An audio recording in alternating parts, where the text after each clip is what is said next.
Welcome to the solo Final Fantasy XIV challenge. This is solo only, and from the very beginning, we have clawed our way past some of the most difficult fights this game can offer, all while never using the market board, parties, or NPC support, and using level sync or silence echo whenever it's possible. Again and again, I've been told this was impossible, but no matter how hard it got, we've always prevailed. And now, standing on the other side of the impossible trial, Susano, it's time to move forward towards our final goal, Endwalker. Maybe something stops us before then, brings this whole thing crashing down, but until we see that with our own hands, we continue down this long, winding road to whatever impossible wall comes next.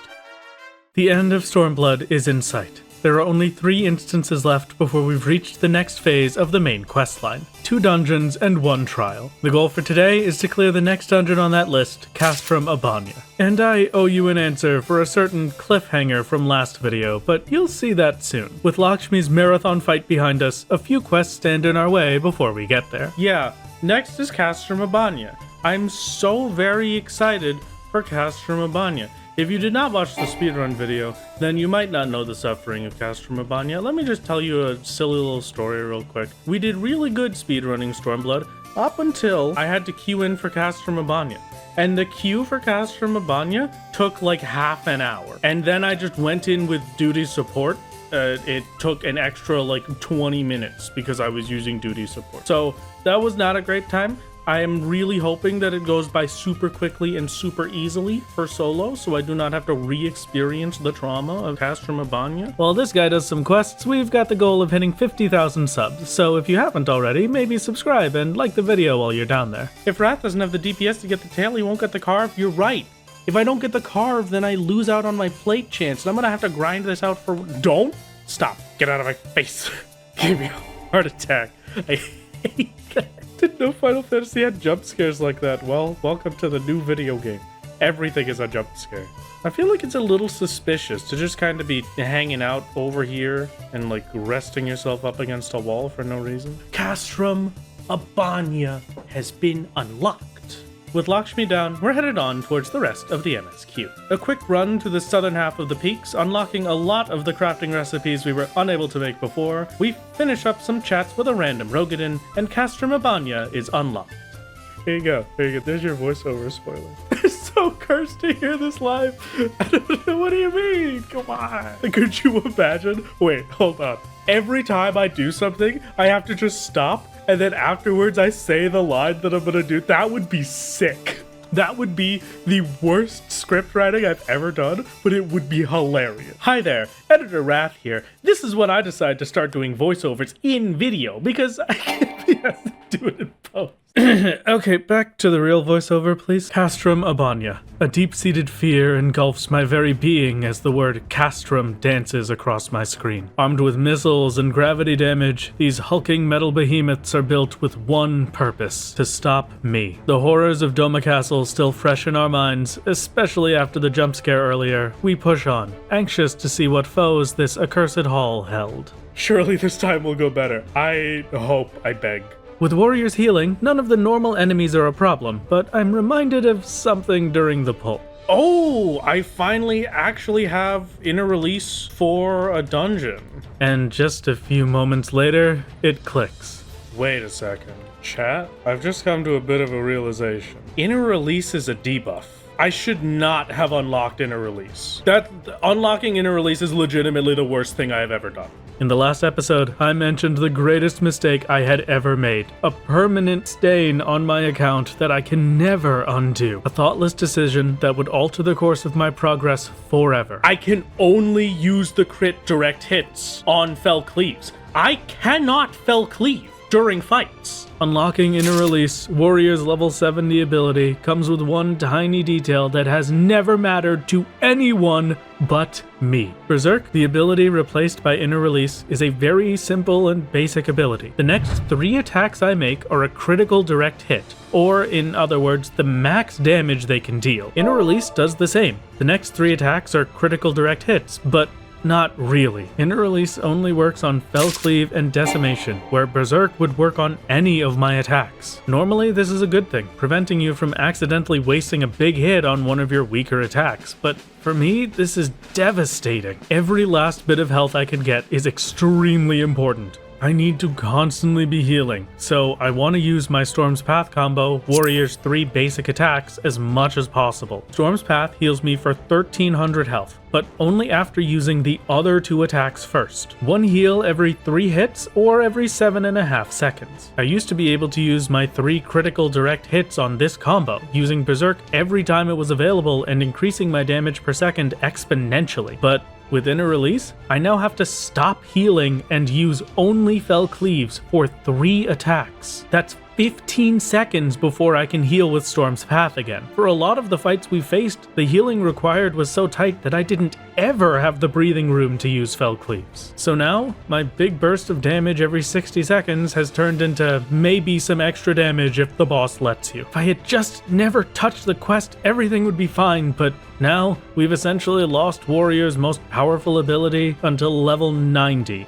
When Primal Rend makes my healing from other abilities crit for that single hit. And before you say it, no. Inner Release's Fell Cleaves don't cause you to get a bigger heal from Raw Intuition. Raw Intuition, an ability that makes you heal for the next 3 hits you do, has an interaction with certain attacks that guarantees I crit my healing. The only attacks that cause it are Chaotic Cyclone, Inner Chaos, Primal Rend, and Primal Ruination. Chaotic Cyclone and Inner Chaos don't require quests, so I didn't need Inner Release to get them. Primal Rend isn't until level 90, the very end of the challenge, and Primal Ruination is level 100. In short, Inner Release has made Warrior much more dangerous, either causing every fight we take from here on to be slower, or having to take risks and drop one of my most consistent heals to deal extra damage. And unless Square Enix can revert my quest progress, we're stuck with this until the very end. I cannot believe I didn't think about that. With that catastrophic realization, we clean up the enemies standing in our way and reach the first boss, the Magna Rotor. Thinking back on every dungeon,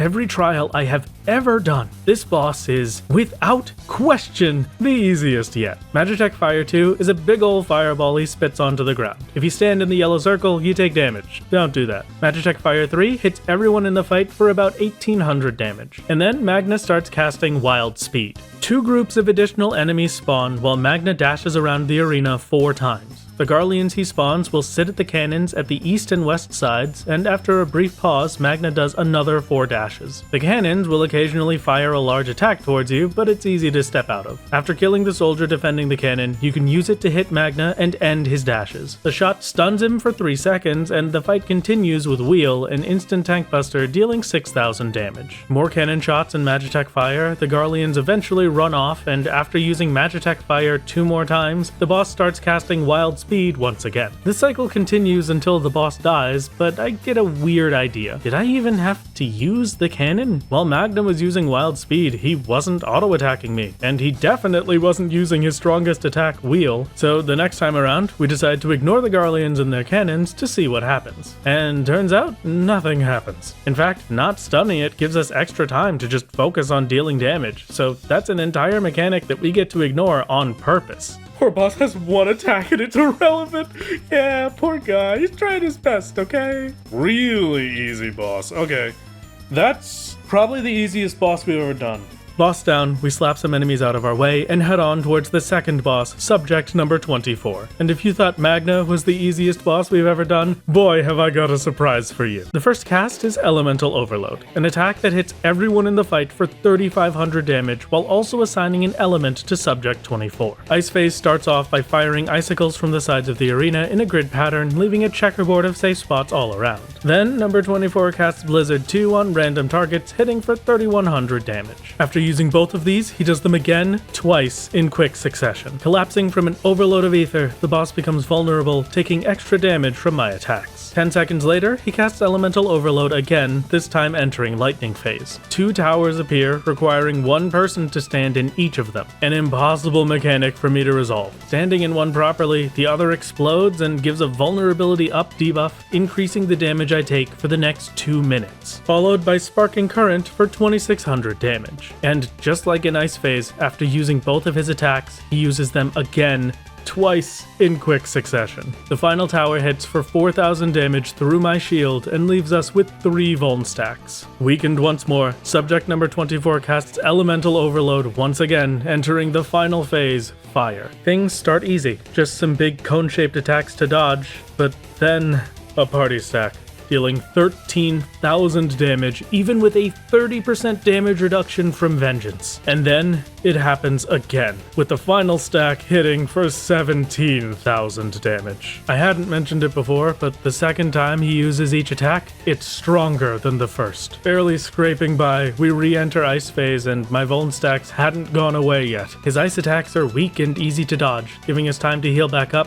But then, right as those vulnerability up debuffs are gone, we're back in Lightning Phase, and the towers are ready to give them straight back to us. Trying to get any extra healing from hitting the boss, I step out of the tower early, take an extra hit, and the fight ends. We get up and try again, charging straight back into battle, but once we got back there, the second time he entered Fire Phase, we always died. Again and again and again, we fall. At my wit's end, with only 20 minutes left before the dungeon timer kicks us out, we leave to think up a plan. Surprise! We've gone from the easiest boss I've ever faced to quite possibly the hardest dungeon boss I've ever faced. The only way I could imagine where we beat this boss is avoiding those Vuln stacks, and the only class I know of that can do it is Gunbreaker. Gunbreaker's immunity, Super Bolide, makes it so you don't take any damage for 10 seconds. The towers only give you the Vuln stacks if you take damage, meaning every 6 minutes I could completely avoid them. But that would require a lot of grinding, as my Gunbreaker isn't at the level to do the dungeon. I needed to know if there was some other option we could do first. Well, I take some time to think on that. We grab our Wondrous Tales book, a weekly activity that gives us experience and the most powerful gear in the entire challenge. It's basically a bingo board. When I complete 9 of the dungeons or trials it tells me to do, it places a random sticker on the 4x4 to the right. I need to get 2 lines in a row for the gear I mentioned a second ago, and the amount of Wondrous Tales I can complete is dependent on second chance points, a limited resource we get the first time I clear a dungeon, trial, or raid. There are only so many of these, 1 per instance, and once I've completed every instance, I'll never get another one. Since I'm level 100, Chloe gives me some tasks that are well beyond where I've reached in the main quest and are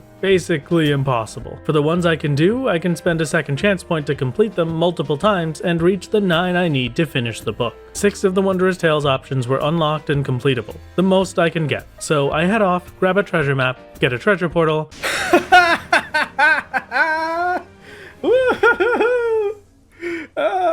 Okay. Shifting? No! I love the roulette one! This is the best day of my life! Alright, okay.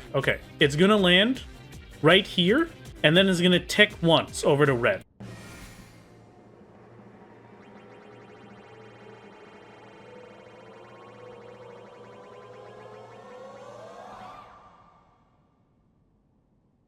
One more? Ah, 1,000 gil. This time, it's gonna be that blue.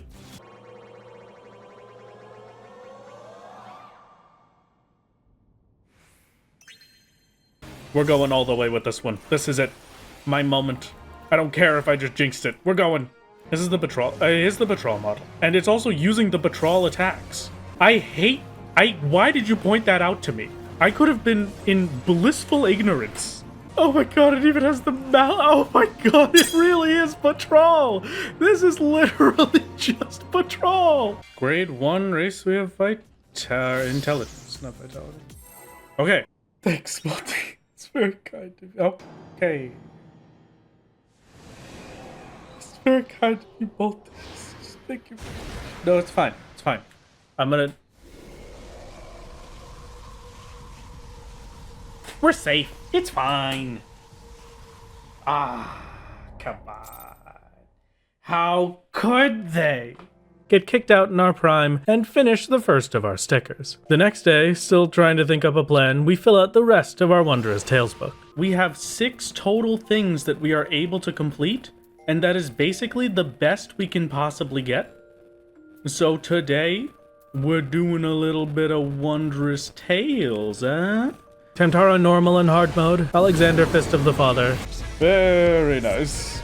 Didn't know this boss had mechanics. It's a pretty sick boss, honestly. That's some really fun mechanics. I kind of wish we had to do that more often. 9 second chance points down. Ooh. This is an opportunity to get the rarest Wondrous Tales setup in the entire game. This is a Wondrous Tales setup called the Cube, which my dear friend Luda made me a parrot to. It's either 12 or 36 different ways to get a 3-line Wondrous Tales. There are only 4 ways to get the Cube, and the Cube gives you 0 lines.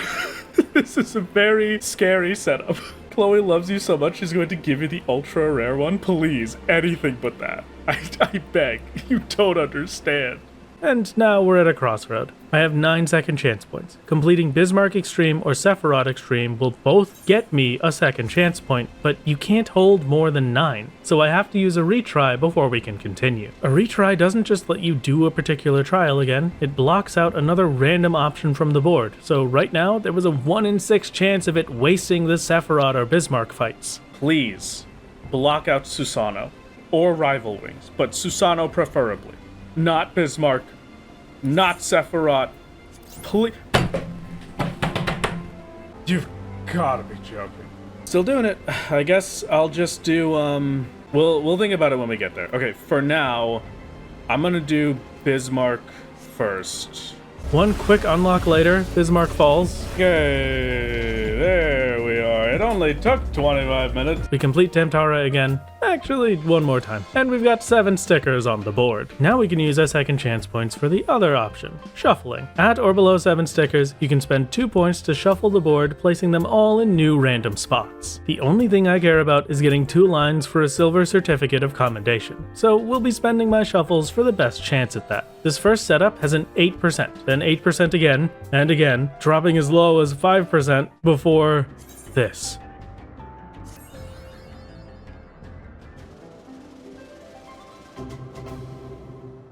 Oh, it paid off. That is a 36% chance. That's beautiful. Okay. This is the moment. This is it. This is where dreams are made. This is our chance. Sephiroth defeated. It's time for our 2 lines. If there's one thing that I know more than anything else, if there is a single thing that I have learned in all of my time playing Final Fantasy XIV, 50% of the time, every time. One final run of Tamtara for the night, and with a 25% chance at victory, we place the final sticker. 25% of the time, every time.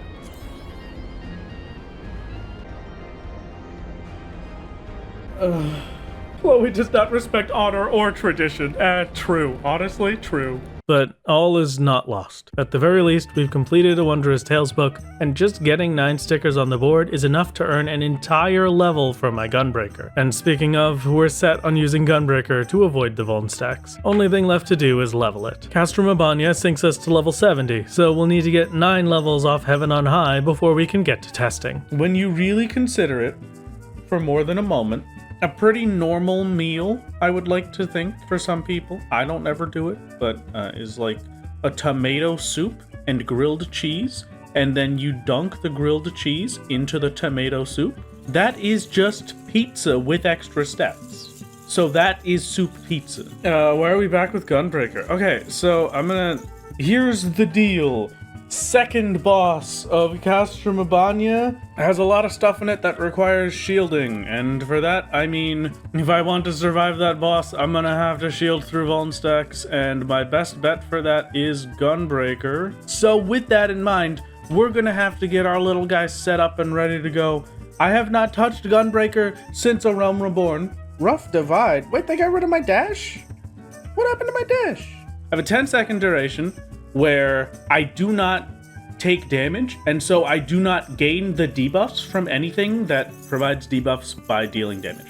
So the 4 towers that go off one by one, we Super Bolide through those so I do not take 2 Vuln stacks. I try and get enough shield to make it so I don't take the first Vuln stack, and then every other one I can basically just ignore the party stacks and be a lot safer. With that in mind, I've got to get Gunbreaker to level 69. And then we've got, if you weren't here for yesterday's Twitch stream, our Wondrous Tales has been completed. We have been absolutely betrayed. I had a 36% chance to get my 2 lines. Anyway, we get to level 69, and then I use this Wondrous Tales to finish the level because it'll be a full level at this point.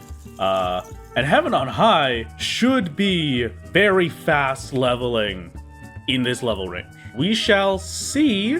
I'm gonna start at floor 21, and we're gonna give it a go. Gunbreaker is currently level 61. Goal of today's stream is to get Gunbreaker to 70. That's my ideal. Your bias against Paladin will bite you, and I'll be here waiting. It's not a bias against Paladin, I'll be honest with you. The main reason that I'm so against Paladin is because of the extreme amount of work required to get it on par with my other classes right now. We're talking getting Paladin from like level 10. Maybe, at most. I don't even think it's level 10. Sometimes foreshadowing is relatively obvious. Hey, no, I'm not doing Paladin for this. I'm gonna be straightforward and completely open and honest with you. I would be shocked out of my mind if Paladin could properly survive this. Maybe it's got the mitigation to handle the party stacks better, but I don't know. Maybe.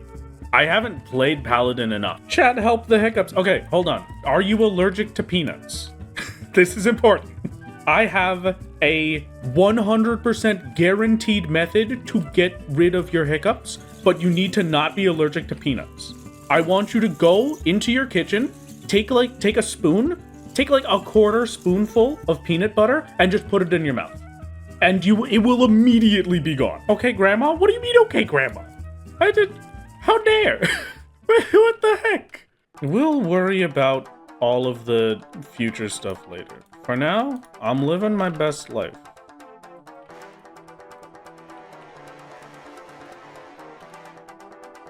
Why did Titan show up? That was a Magicite. Magicites is something that you can get in Heaven on High from silver chests. When you use a Magicite, there are 4 different Magicites that can be done. You've got the Titan, Ifrit, and Garuda, which are all very, very good at clearing floors. If you use it, it kills every single enemy on the floor instantly. And it'll do about 30% of a boss's health. And then there's the Odin Magicite, which I believe just instantly kills a boss. Odin is made specifically for bosses. So, if you ever feel like doing Heaven on High, I'm just gonna tell you right now, if you get an Odin, you are the luckiest human being on the planet. Save it for the highest floor boss you can do. If you're going all the way to floor 90, save it for 90. Because that's just an instant pop on any boss. Magicite, yeah, absolutely the best gimmick for any deep dungeon. No question. Okay, so this is the general cycle. It's not going to be too bad, I don't think, for getting to level 70 here. I get 1,010,000 experience. Right now I get 2/3 of a level. It's probably going to fall off a bit, but we're mostly going to get a level every other run at minimum.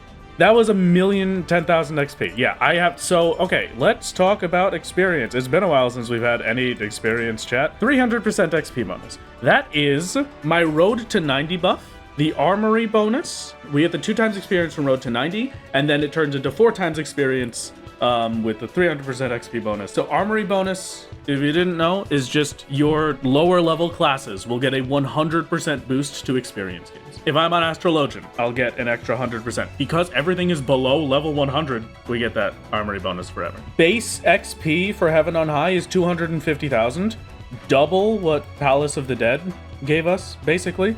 And with my 300% experience bonus, College of Willikers, we've got 1,000,000 XP per run. I think I'm gonna try a proper run on Gunbreaker because of how much XP we get. I'm gonna get through this a lot faster than I thought. I thought this was gonna be like a 7-hour day to get Gunbreaker to level 70, but is anybody else seeing this guy? What are they doing? Why are they just going in and out? Are they trying to get a good floor set? But like, you're only setting up 1 floor. Accursed Horde farming? What's Accursed Horde farming? He's just really fast. Yeah, okay. Is it like, okay, no, wait, I think I can imagine it. You get an intuition, you enter the floor, you use the intuition. If there is an accursed horde, you go and get it, and then you leave. If there isn't, then you just leave immediately. Is that it? Don't you lose the pomander? No, because you reset the floor. So you can just keep doing it over and over and over again. You don't have to finish the floor and keep the accursed horde. You just have to find it. This will be my brief lone hero attempt for the day. You saw the setup that could do 20 to 30 hordes per hour, so yeah, it's stupidly long. It's incredibly long, and it is the most insane thing I've ever heard of. This was the thing. This is the thing that instant kills me. I'm dead. Oh no. Whoa. Okay. We survived it. Thank you, Gunbreaker, I guess. 8k is not as bad as I remember it being. I'm pretty sure that instant killed warrior from full health. How did I survive that? Shield. Oh, you're right. I had a brutal shell up. Oh, thank God. If I had died there, I would have been so mad at myself. Oh, that's what I'm talking about, baby. I will take that. Are you kidding me? Let's go. Yes, that's an Odin Magicite. Okay. Okay, I'm gonna save that Elder Magicite for as long as I can. What the heck is that spot? Did you see that? What the heck? Why were they all on top of each other? Sounds pretty good to me. Okay, we're 65. I think, honestly, maybe I don't go 60. I think I'm gonna go do the level grind for now and try and get my Aetherpool gear up. Veteran Appraiser. Take a look at my golden haloed sack. Oh, or Castrum roll. Oh my God, look at the little baby. Look at the baby. Oh, what a bit of a baby. What are we naming it, chat? The bunny gets a name, Lakshmi does not. Soloing way. No, okay, that's okay, yes. Yeah, I'm going with that one. Oh my God, it's Archbishop Thorn. How is this art? How am I Thorn? What do you mean? Is it just because I'm an Ellison? How dare you? The Crag Magicite is your favorite? Yeah, Craig is my favorite Magicite. He's always on time. He does some good damage. He makes it nice and flashy, but not too flashy, you know? I feel like Ifrit is definitely the... no, if we're calling the Titan Magicite Craig, then I have to call Ifrit, Embers, so, like... You know, Evelyn's Magicite is pretty okay, but it's just a little too flashy with the whole, like, the fire across your whole screen bit. What's the Garuda one called? Tempest? Trevor's is pretty alright, too. Ifrit is Fritz. Oh, that's a better one. Yeah, you're right. Tempest is Tempura. So Garuda gets downgraded to a food. Garuda just gets downgraded to some tempura and everybody else. Oh, Vortex. Okay. So, nope, nothing. Texas? Alright, yeah, Texas is pretty rough. Texas, Craig, and Fritz. I haven't gotten a Texas Magicite in a while. No, don't you put more in my chat again. I can't go back to this. I knew you were going to say it. I was going to say it, but I stopped myself because I knew you wouldn't stop. It's been 0 days since the last war incident. Do I have Gunbreaker leveled on my main? No, I have Red Mage leveled on my main, and that's it. Just in case you were curious. Fun fact, landmine traps are placed in real time based on Square Enix's comedic timing algorithm. Oh, I always knew, you know, I always had an inkling.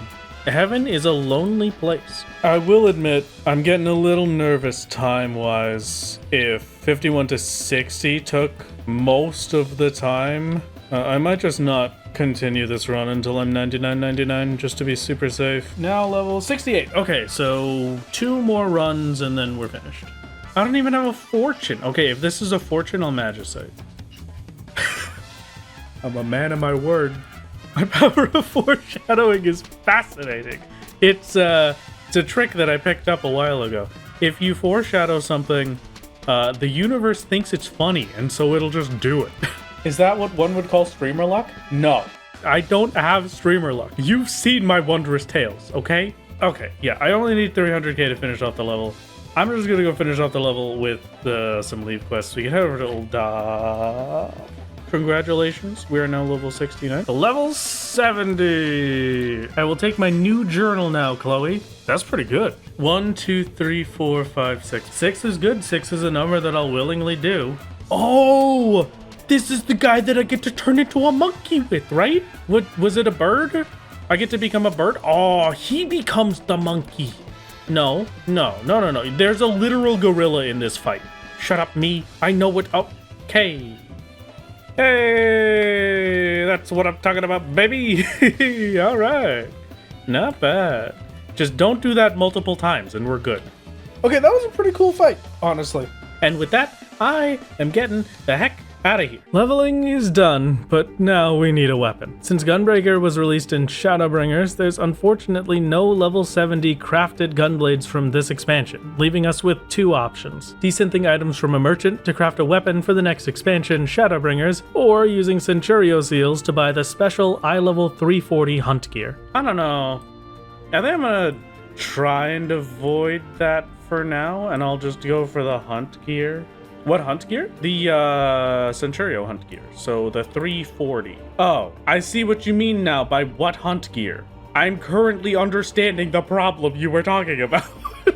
Okay, we have one option, but that's if I want a level 70 weapon. Gunbreaker starts at level 60, meaning there are other weapon options we can make, they're just a bit weaker. But for now, we set our sights on crafting the level 68 molybdenum gunblade. One more problem though, I can't actually make molybdenum ingots until after we clear Castrum Abania. Lucky enough, there's a leave that gives it as a reward. It just adds an extra craft to our to-do list. Palladium sand, electrum ore, Doman iron sand and ore, durium sand, slate, iron ore, tiger skins, and Girabanian alumen for durium nuggets, slate whetstones, tiger leather, Oroshigane ingots, and Tamahagane ingots to make a Doman steel tachi. Trading the tachi in for our molybdenum ingot, and throwing together one last palladium nugget, our high-quality molybdenum gunblade is made, and we're ready to take on Castrum. Almost. I forgot to do the class quests. Now we're ready to take on Castrum, after a nice and easy 8 hours of preparation. We've got less healing than warrior, so the random enemies throughout the dungeon are harder to get past, but Magna Rotor is just as easy as last time. Subject number 24 in sight, we're hoping for one thing more than anything else. If Gunbreaker's immunity can prevent us from getting Vuln stacks every other lightning phase, we should hopefully be able to squeak out the healing we need to survive the full fight. But this time, things start different, with the first elemental overload being Fire Phase. When you enter the dungeon, Subject 24 will pick any of the 3 elements to start with, but he still does them in the same order. Ice, then lightning, then fire. This time, we start with fire, so it's fire, then ice, then lightning, but it still ends up being the same once we get into the proper fight. I'll always have to deal with the party stacks right after I get the vulnerabilities from the lightning towers. Fire First is the perfect opportunity to test if Gunbreaker can survive the party stacks. If I could do it now with no vulnerabilities, then all I needed to do was figure out how to get past towers and the fight was over. The first stack dealt 6600 damage, and the second stack dealt 6700 with some damage reduction active. That was easy. Almost too easy with how much of a problem it had been before. Skating past Ice Phase, it's time for towers. Super Bolide only lasts for 10 seconds, and I can't get a big enough shield to block the first tower, so we get one Vuln stack.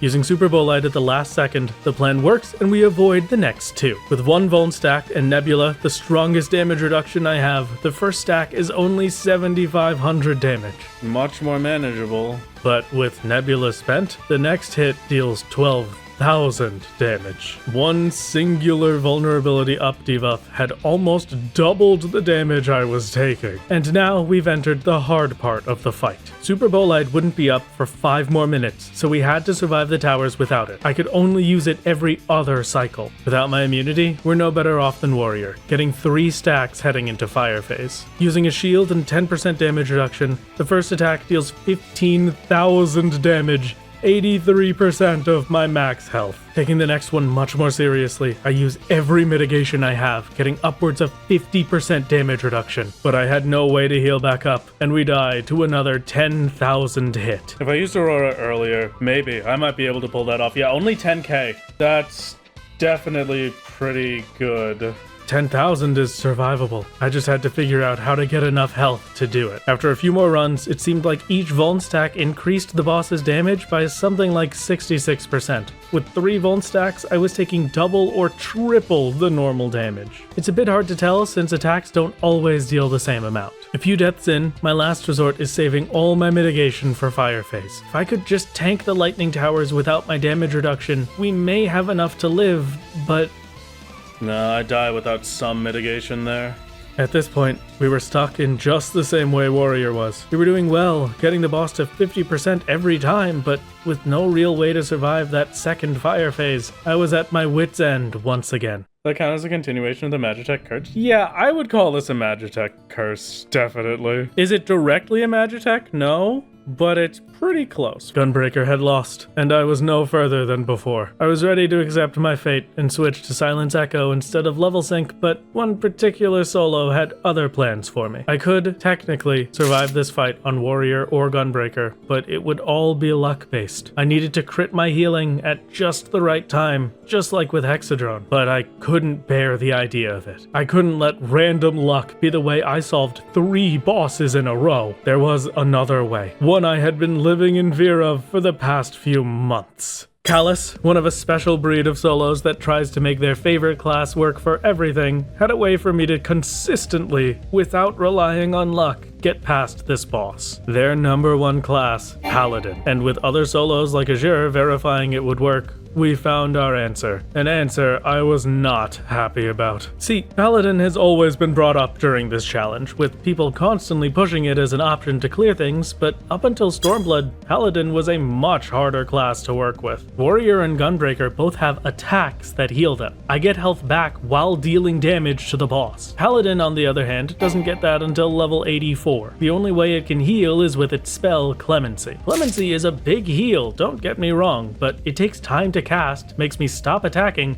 and it costs 4,000 mana to use. To simplify that a bit, when I start the fight, I can use Clemency twice. After that, I get to use it once every 20 seconds, placing it at the absolute bottom of the barrel for healing options. That, plus I don't get Clemency until I complete the level 58 class quest in Heavensward, so for A Realm Reborn, in my mind it was absolutely not an option. And one last detail, just to make things even worse for our poor Paladin, while you're casting a spell in Final Fantasy XIV, if you get hit by an enemy, there's a chance the cast gets interrupted. Clemency can be interrupted in this way up until the trait that single-handedly saves this class. At level 64, Divine Magic Mastery throws all of that out the window and makes Paladin properly viable. All spells cost half the mana. I now start each fight with 5 casts and get another every 10 seconds instead of 20. And casts can no longer be interrupted, which is to say, for me, this is the first expansion where Paladin could be used at all, and right now was its shining moment. Paladin could force us over the line with all of the excess damage reduction it has, but there was one problem. After that whole rant and ramble telling you how useless I viewed Paladin as up until now, what do you think my Paladin level is? We're starting from square one. To beat this boss, I needed to get Paladin from level 1 to 70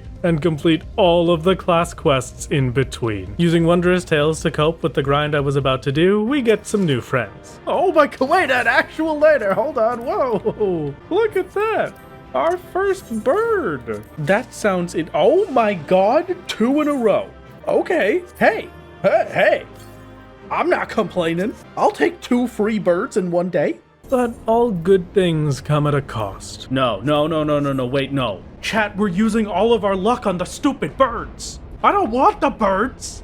I want my 2 lines. I'm not even gonna get 1 line at this rate. After all of the stupid luck we had today, 2 mounts in a row, 1 attempt on each boss. The first clear of each boss, I got the mounts for them. Please. I cannot believe I didn't even get 1 line on this.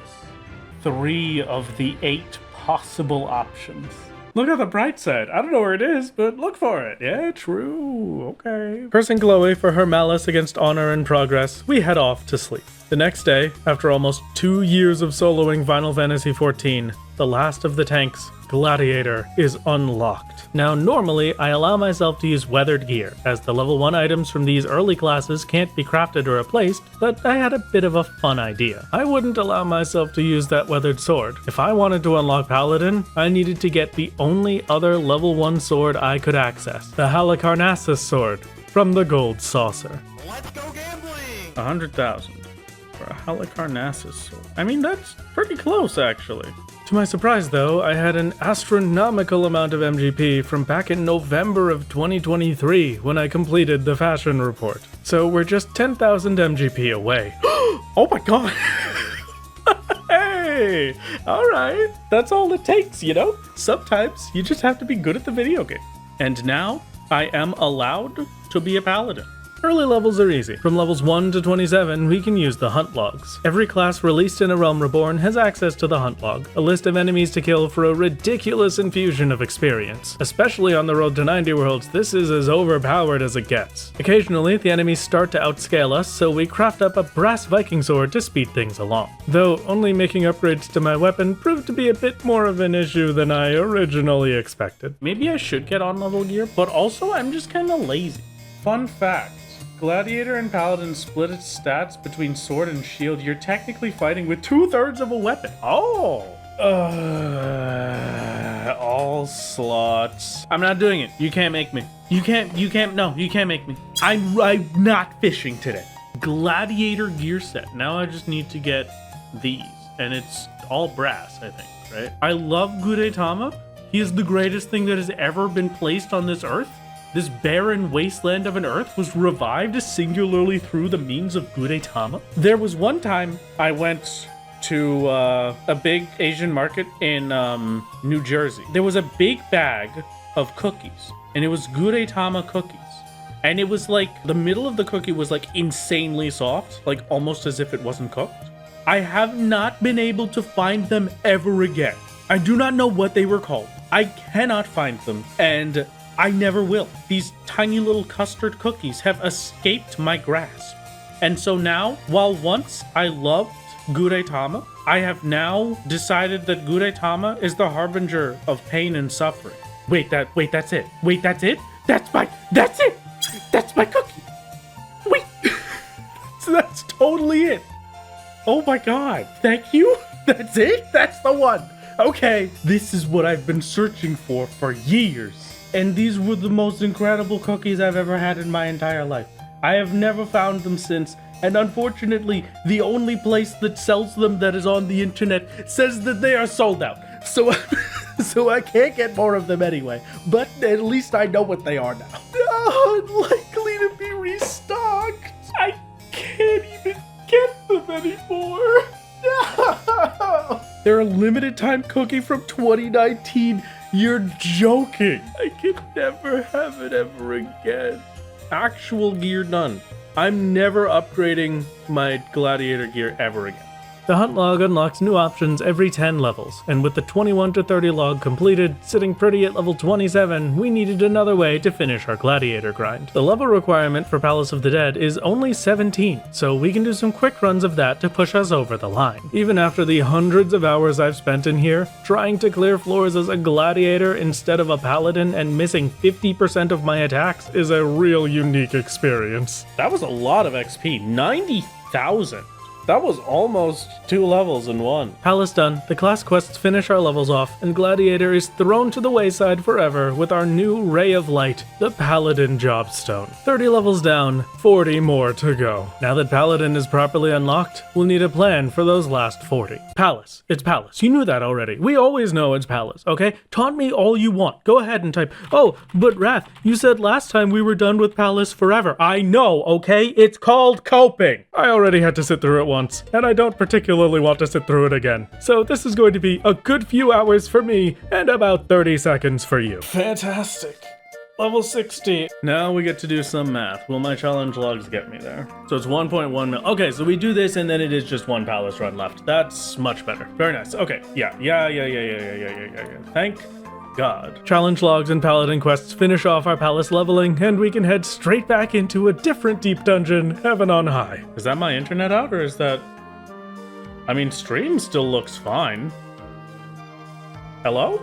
Oh, you've gotta be joking, man. With even the servers hellbent on making my Paladin grind last as long as possible, after a couple more hours of grinding the next day, our goal is finally within reach. As the Paladin questline reaches its conclusion, 23 hours of leveling later, we are finally ready to face subject number 24. Unlike Gunbreaker, Paladin has hunt gear from Centurio seals, so we grab the best sword and shield we can get and queue back into Castrum Abania. Level synced and learning a new class, the enemies throughout the dungeon are an actual threat. It felt like every group would kill me at least once, with the Avengers and Vanguard shredding through my health. Focusing on healing as best I can, we make it to the first boss. Magna Rotor is the same as always, nice and easy, and if anything, it went a bit faster because Paladin has ranged attacks. Get the heck out of my way, I've got a boss to beat! Subject number 24 comes into view once more, and it's time to see if all of this work was really worth it. Not wasting a single second, the first phase is lightning. Paladin's only shield, Divine Veil, is nowhere close to blocking the first hit, so there's no way to avoid vuln stacks aside from our immunity, Hollowed Ground. Just like Gunbreaker, we'd be forced to survive the party stacks with 3 vulnerability up debuffs. The first hits for 13,000, dropping us within an inch of our life, and the second, with all the mitigation I had,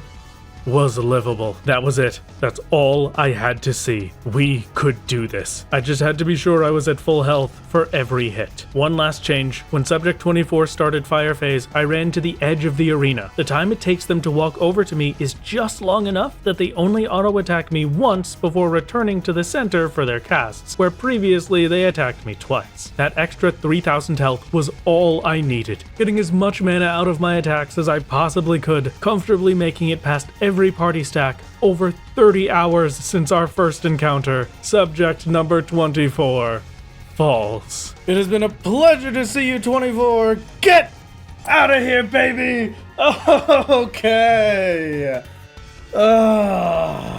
Finally. Just had to level an entire new class for it. 32 minutes left before we get kicked out of the dungeon and have to start all over again. We rush on towards the last boss, but a new roadblock gets in our way. The enemies between Subject 24 and the final fight of the dungeon were exponentially more difficult than any of the others in Castrum Abania. Dozens of little critters slashing away at me, whittling down my mana and health, and just as it seemed like it was over, another group appeared. The Legion armored weapon took my life twice before the end. Once for every time we saw one. 15 minutes of fighting tooth and nail. The door opens and we've reached the end. The final boss of Castrum Abania, Inferno, stood before us, with 17 minutes left to learn the entire fight. Kedu Slash is a casted tank buster, dealing 6,500 damage. Rahu Blaster is a slow casted laser beam hitting anything in front of the boss. Then, Inferno walks to the center of the arena and casts Ketu and Rahu, a combination of one dodgeable attack and one targeted attack. The damage from this hit is weak and gives ample time for me to heal up with Clemency or regain my mana. After that, a Magitech technician coaxes the boss over to a feeder, giving one of its arms a stacking buff. The first buff is Enhanced Kedu, increasing the strength of Kedu Slash and causing a 20-second bleed for constant damage over time. Every 3 seconds, the bleed shaves off 1,000 health. Another Ketu and Rahu, this time with a proximity attack, forcing us to the opposite side of the arena. The further we are, the less damage we take up to a certain distance, followed by a second Ketu and Rahu. Feeding once again, this time Rahu is given a buff. And immediately after, 2 claws spawn in the arena. One claw is tethered to us. If it gets close enough, it locks us in place until the claw dies. With no way for me to damage it while fettered, it's a guaranteed death. The other delivers a canister over to Inferno's feeder. If it's able to complete its cast, Inferno gets another buff. This phase is a dance between dodging the Deathclaw and trying to destroy the delivery drone, all while still tanking and dodging the boss's attacks. Seized by the tethered claw, all we can do is sit and wait for our death. It's just gonna make me sit here and wait. Oh, that's so bad, dude. Come on, please just kill me already. Thank you. I lost a whole minute to walking back.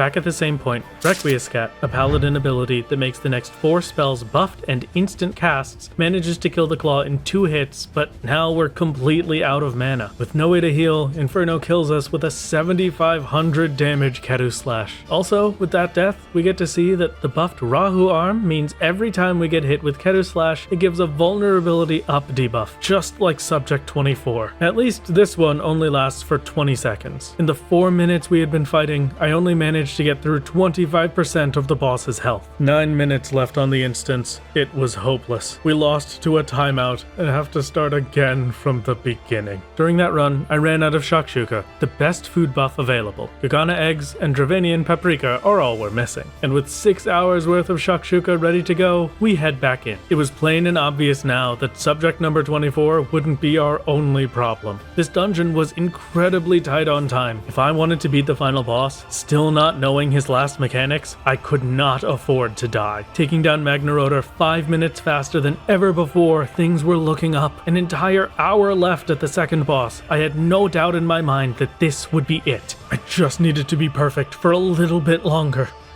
No! 15 minutes into the fight. I had wasted 15 minutes. There was no chance I'd have enough time now. Yet another instance lost. Exhausted, I call it for the night. If I was going to beat this, I needed to be at my best. The next day, I steeled myself for the worst of it. A single death anywhere before I killed that second boss meant a restart. It had to be perfect. With one quick death to set the tone for this grind, we enter Castrum Abania one more time.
Finally able to make some progress, we have to ignore the delivery claw. If I tried to destroy it, I wouldn't be able to survive the boss's attacks. At 2 stacks for each claw, things were looking grim. I could just barely hold on. Any more buffs and we'd be dead for sure. But all of a sudden, I was healing more than ever before. My health was fine, my mitigations were plentiful. We had entered the final phase of the fight. Before this, Inferno would hit with 2 Ketu Slashes after every Ketu and Raha. But now, he only did it once, and 2 stacks is the maximum buff he can get. No more feeding, no more claw phase, just Ketu Slashes, Rahu Blasters, and Ketu and Rahu dodging. Just barely, at the very limit of my healing and mitigation, I had reached the easiest part of the fight, one that would only end when Inferno falls.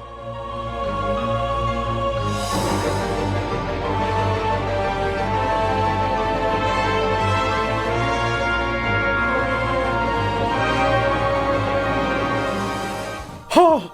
Oh!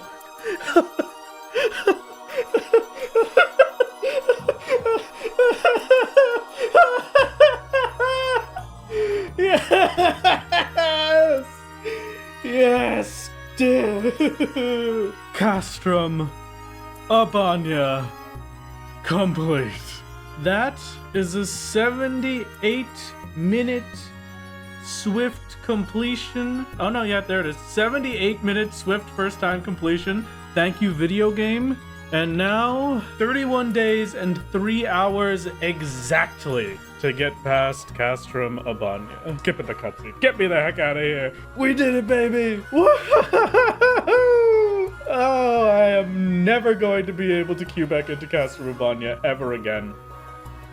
Quest complete. Forced out of my comfort zone yet again to clear a dungeon. Paladin is added to the list of classes for future content, and the final step before the end of Stormblood is complete. 2 instances are left in 4.0, and all I can say now is Paladin wouldn't be the only new class added to our roster in Stormblood. I'll see you soon. For Alamigo.